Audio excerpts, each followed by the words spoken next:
SBS 뉴스입니다.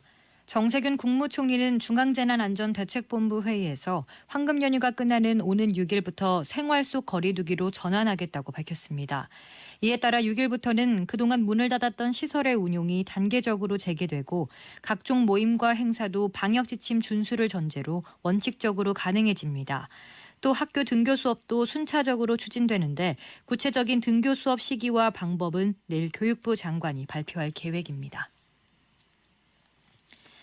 국내 코로나19 신규 확진자가 13명이 발생해 1,793명으로 늘었습니다. 추가 확진자 가운데 10명은 해외 유입 사례고 3명은 지역 발생입니다. 숨진 사람은 없고 격리 해제된 확진자는 60명이 늘어 9,183명으로 집계됐습니다.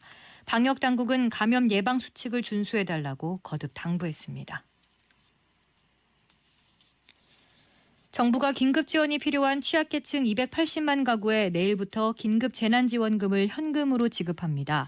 지급 액수는 1인 가구 40만 원, 2인 가구 60만 원, 3인 가구 80만 원, 4인 이상 가구 100만 원입니다. 또 전국민 긴급 재난지원금 지급에 대한 기급 대상 조회를 내일부터 시작하고 11일 온라인 신청, 18일부터는 오프라인 신청을 받습니다.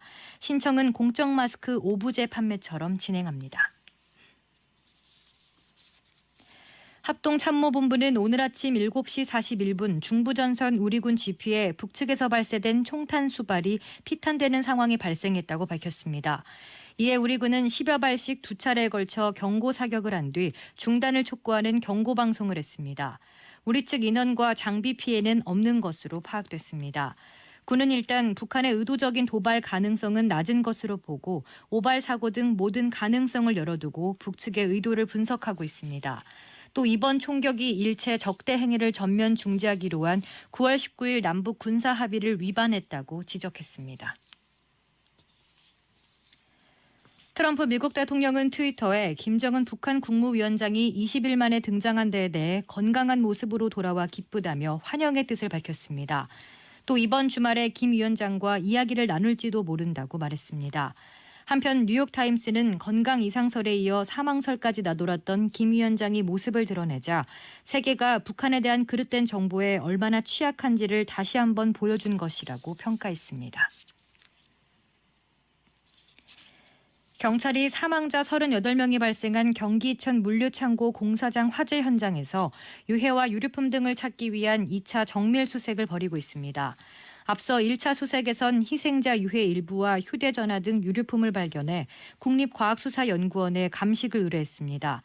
경찰은 또 화재 원인과 안전관리에 대한 수사에도 집중하고 있습니다. 경찰과 소방당국은 85헥타르의 산림과 주변 건물 6동을 태운 강원 고성 산불이 주택용 화목 보일러에서 시작된 것으로 추정하고 화재 원인을 조사했습니다. 날씨입니다. 오늘은 전국이 대체로 흐린 가운데 남부지방과 충청, 강원 영서 남부에는 비가 내리겠습니다. 비는 밤에는 대부분 그치겠습니다. 수도권과 강원, 경북 북부에는 건조특보가 내려져 있습니다. 내일은 전국에 가끔 구름 많은 가운데 낮 동안 중부지방에는 산발적으로 빗방울이 떨어지겠고 강원 영동에는 5mm 내외의 비가 내리겠습니다.